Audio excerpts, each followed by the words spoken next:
घर से भागकर शादी करने वाली बेटियों के लिए। ट्रेन के एसी कंपार्टमेंट में मेरे सामने की सीट पर बैठी लड़की ने मुझसे पूछा, हेलो, क्या आपके पास इस मोबाइल की सिम निकालने की पिन है? उसने अपने बैग से एक फोन निकाला।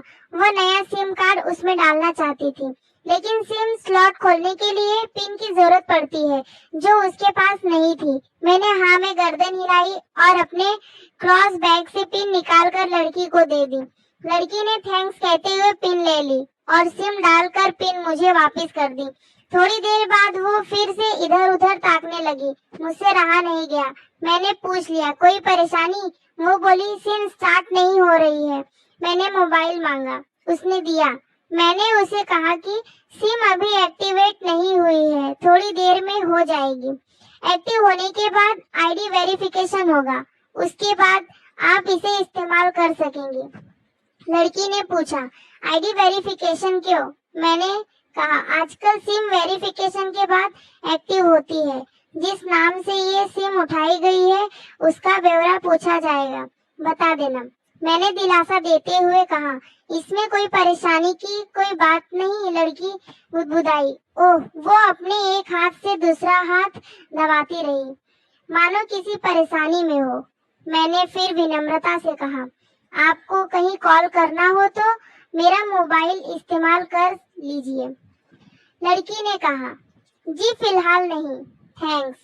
लेकिन ये सिम किस नाम से खरीदी गई है मुझे नहीं पता। मैंने कहा, एक बार एक्टिव होने दीजिए, जिसने आपको सिम दी है उसी के नाम की होगी। उसने कहा, ओके, कोशिश करते हैं। मैंने पूछा, आपका स्टेशन कहाँ है? लड़की ने कहा, दिल्ली। और आप? लड़की ने मुझसे पूछा। मैंने कहा, दिल्ली हो जा रहा हूँ, एक दिन का काम है। आप दिल्ली में रहती हैं क्या? लड़की बोली, नहीं नहीं, दिल्ली में कोई काम नहीं, ना ही मेरा घर है वहाँ। मैंने उत्सुकतावश पूछा। वो बोली, दरअसल ये दूसरी ट्रेन है जिसमें आज मैं हूँ और दिल्ली से तीसरी गाड़ी पकड़नी है, फिर हमेशा के लिए आजाद आजाद। लेकिन किस तरह की कैद से, मुझे फिर जिज्ञासा हुई। किस कैद में थी ये कमसीन अल्हड़ सी लड़की? लड़की बोली, उसी कैद में थी जिसमें हर लड़की होती है, जहाँ घर वाले कहे शादी कर लो, जब जैसा कहे वैसा करो। मैं घर से भाग चुकी हूँ। मुझे ताज्जुब हुआ, मगर अपने ताज्जुब को छुपाते हुए मैंने हंसते हुए पूछा, अकेली भाग रही हैं आप? आपके साथ कोई नजर नहीं आ रहा? वो बोली, अकेली नहीं, साथ में है कोई। कौन? मेरे प्रश्न खत्म नहीं हो रहे थे। दिल्ली से एक और ट्रेन पकड़ूंगी, फिर अगले स्टेशन पर वो जनाब मिलेंगे और उसके बाद हम किसी को नहीं मिलेंगे। ओह, तो ये प्यार का मामला है? उसने कहा, जी। मैंने उसे बताया कि मैंने भी लव मैरिज की है। ये बात सुनकर वो खुश हुई, बोली, वाह, कैसे, कब? लव मैरिज की बात सुनकर वो मुझसे बात करने में रुचि लेने लगी। मैंने कहा, कब, कैसे, कहाँ? वो मैं बाद में बताऊंगा, पहले आप बताओ, आपके घर में कौन कौन है? उसने होशियारी बरतते हुए कहा, वो मैं आपको क्यों बताऊं? मेरे घर में कोई भी हो सकता है, मेरे पापा, माँ, भाई, बहन, या हो सकता है भाई ना हो, सिर्फ बहनें हो, या ये भी हो सकता है कि बहनें ना हो, दो चार गुस्सा करने वाले बड़े भाई हो। मतलब मैं आपका नाम भी नहीं पूछ सकता?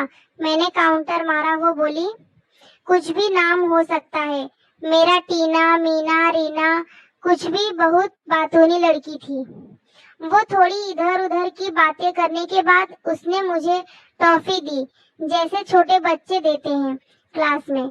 बोली, आज मेरा बर्थडे है। मैंने उसकी हथेली से टॉफी उठाते बधाई दी और पूछा, कितने साल की हुई हो? वो बोली, 18। मतलब भागकर शादी करने की कानूनी उम्र हो गई आपकी? वो हंसी। कुछ ही देर में काफी फ्रैंक हो चुके थे। हम दोनों जैसे बहुत पहले से जानते हो एक दूसरे को। मैंने उसे बताया कि मेरी उम्र 35 साल है, यानी 17 साल बड़ा। उसने चुटकी लेते हुए कहा, लग तो नहीं रहे हो। मैं मुस्कुरा दिया। मैंने उससे पूछा, तुम घर से भाग कर आई हो, तुम्हारे चेहरे पर चिंता के निशान जरा भी नहीं है। इतनी बेफिक्री मैंने पहली बार देखी। खुद की तारीफ सुनकर वो खुश हुई, बोली, मुझे उन जनाब ने, मेरे लवर ने पहले से ही समझा दिया था कि जब घर से निकलो तो बिल्कुल बिंदास रहना, घर वालों के बारे में बिल्कुल मत सोचना, बिल्कुल अपना मूड खराब मत करना, सिर्फ मेरे और हम दोनों के बारे में सोचना। और मैं वही कर रही हूँ। मैंने फिर चुटकी ली। कहा, उसने तुम्हें मुझ जैसे अनजान मुसाफिरों से दूर रहने की सलाह नहीं दी? उसने हंसकर जवाब दिया, नहीं, शायद वो भूल गया होगा, ये बताना। मैंने उससे प्रेमी की तारीफ करते हुए कहा, वैसे तुम्हारा बॉयफ्रेंड काफी टैलेंटेड है। उसने किस तरह से तुम्हें अकेले घर से रवाना किया? नहीं, सिम और मोबाइल दिया, 3 ट्रेन बदलवाई ताकि कोई ट्रक ना कर सके। Very talented person. लड़की ने हामी भरी बोली, बहुत टैलेंटेड है वो, उसके जैसा कोई नहीं। मैंने उसे बताया कि मेरी शादी को 10 साल हुए हैं, एक बेटी है 8 साल की और एक बेटा 1 साल का। ये देखो उनकी तस्वीर। मेरे फोन पर बच्चों की तस्वीर देखकर उसके मुंह से निकल गया, सो क्यूट।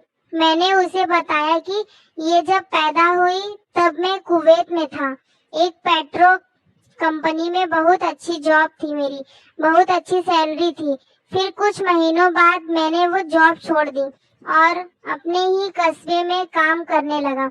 लड़की ने पूछा, जॉब क्यों छोड़ी? मैंने कहा, बच्ची को पहली बार गोद में उठाया तो ऐसा लगा जैसे मेरी दुनिया में मेरे हाथों में है। 30 दिन की छुट्टी पर घर आया था, वापस जाना था, लेकिन जा न सका।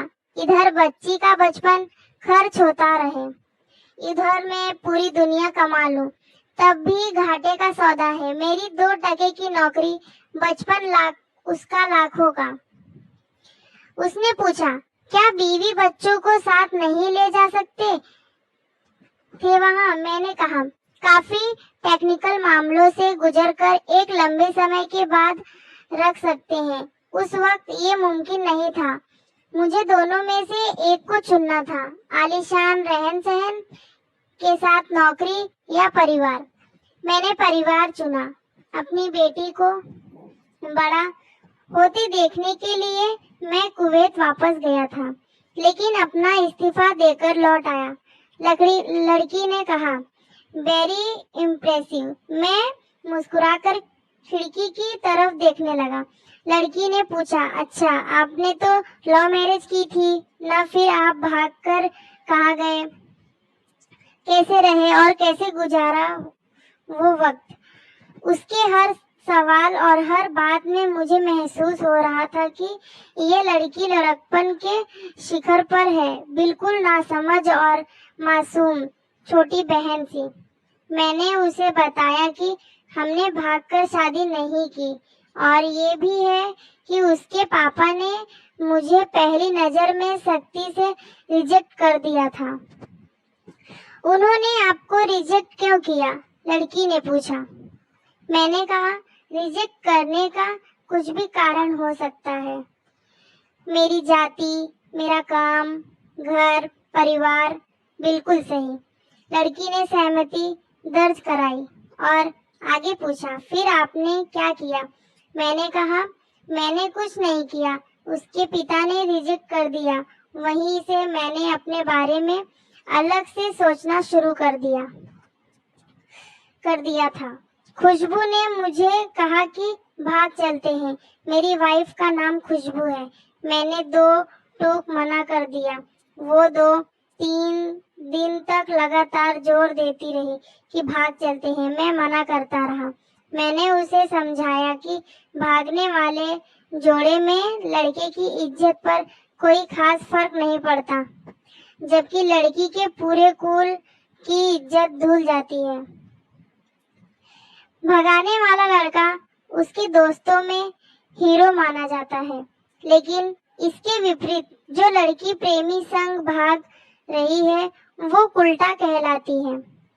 मोहल्ले के लड़के उसे चालू कहते हैं। बुराइयों के तमाम शब्दकोश लड़की के लिए इस्तेमाल किए जाते हैं। भागने वाली लड़की आगे चलकर 60 साल की वृद्धा भी हो जाएगी, तब भी जवानी में किए उस कांड का कलंक उसके माथे पर से नहीं मिटता। मैं मानता हूँ कि लड़का लड़की को तौलने का ये दोहरा मापदंड गलत है, लेकिन हमारे समाज में है तो ये नजरिया गलत है, मगर सामाजिक नजरिया यही है। वो अपने नीचे का होठ दांतों तले पीसने लगी। उसने पानी की बोतल का ढक्कन खोलकर एक घूंट पिया। मैंने कहा, अगर मैं उस दिन उसे भगा ले जाता तो उसकी माँ तो शायद कई दिनों तक पानी भी न पीती। इसलिए मेरी हिम्मत ना हुई कि ऐसा काम करूं। मैं जिससे प्रेम करूं उसके माँ बाप मेरे माँ बाप के समान ही हैं, चाहे शादी ना हो तो ना हो।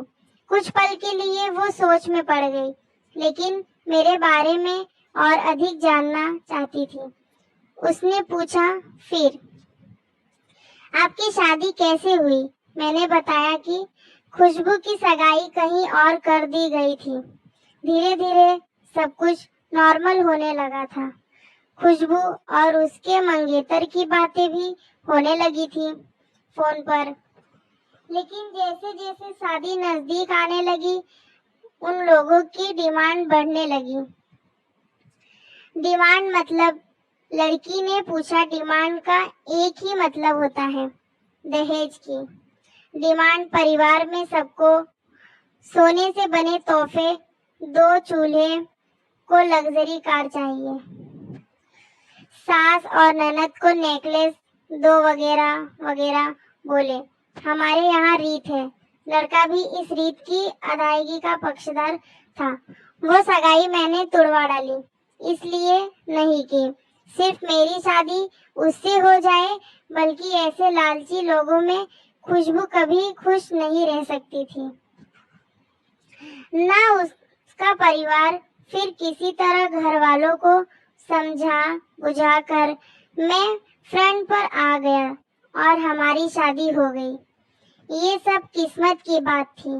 लड़की बोली, चलो अच्छा हुआ आप मिल गए, वरना वो गलत लोगों में फंस जाती। मैंने कहा, जरूरी नहीं कि माता पिता का फैसला हमेशा सही हो, और ये भी जरूरी नहीं कि प्रेमी जोड़े की पसंद सही हो।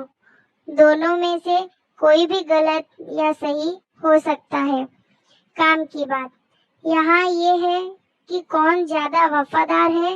लड़की ने फिर से पानी का घूंट लिया और मैंने भी। लड़की ने तर्क दिया कि हमारा फैसला गलत हो जाए तो कोई बात नहीं, उन्हें गलानी नहीं होनी चाहिए।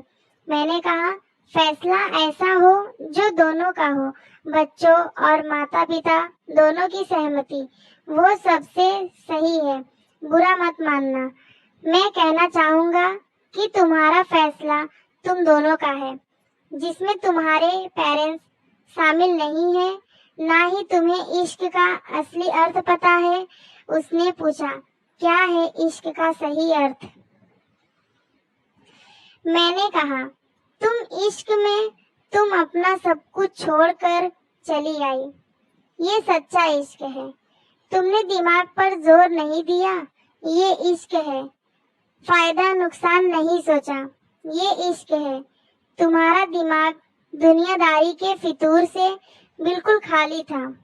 उस खाली जगह में इश्क का फितूर भर दिया गया। जिन जनाब ने इश्क को भरा, क्या वो इश्क में नहीं है? यानी तुम जिसके साथ जा रही हो वो इश्क में नहीं, बल्कि होशियारी हीरोगिरी में है। जो इश्क में होता है वो इतनी प्लानिंग नहीं कर पाता है, 3 ट्रेनें नहीं बदलवा पाता है, उसका दिमाग इतना काम ही नहीं कर पाता। कोई कहे मैं आशिक हूँ और वो शातिर भी हो, ये नामुमकिन है। मजनू इश्क में पागल हो गया था। लोग पत्थर मारते थे उसे। इश्क में उसकी पहचान तक मिट गई। उसे दुनिया मजनू के नाम से जानती है, जबकि उसका असली नाम कैस था, जो नहीं इस्तेमाल किया जाता।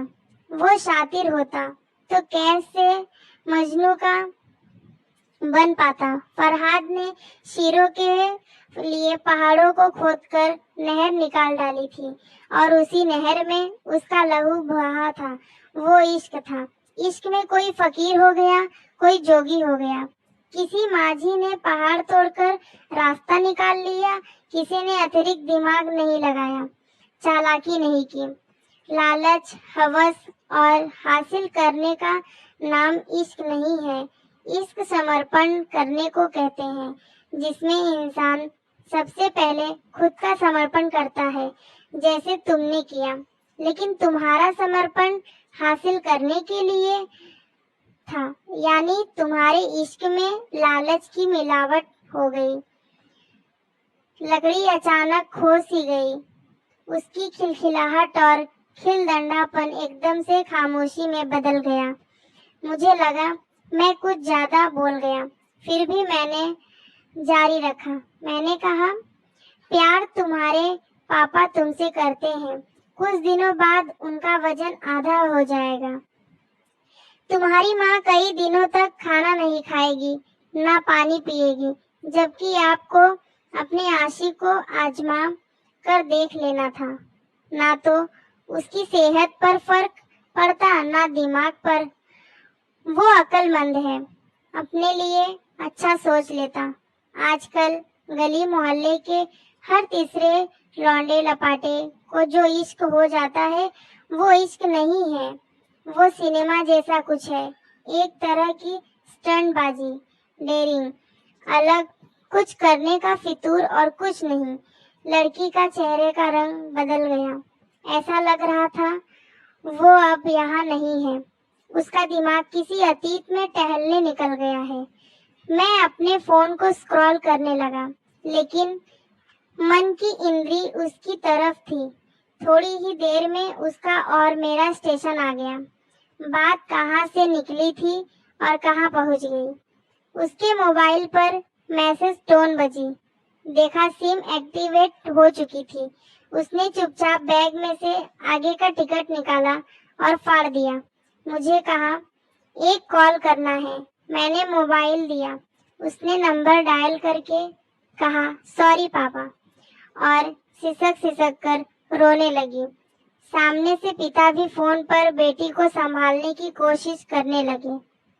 उसने कहा, पिताजी, आप बिल्कुल चिंता मत कीजिए, मैं घर आ रही हूँ। दोनों तरफ से भावनाओं का सागर उमड़ पड़ा। हम ट्रेन से उतरे। उसने फिर से पिन मांगी। मैंने पिन दी। उसने मोबाइल से सिम निकाल कर तोड़ दी और पिन मुझे वापस कर दिया। कहानी को अंत तक पढ़ने का धन्यवाद। देश की सभी बेटियों को समर्पित ये मेरा दावा है, माता पिता से ज्यादा तुम्हें दुनिया में कोई प्यार नहीं करता। कहानी पढ़कर शेयर अवश्य कीजिएगा। शायद कोई परिवार और कोई बेटी और उनका भविष्य इससे बच जाए।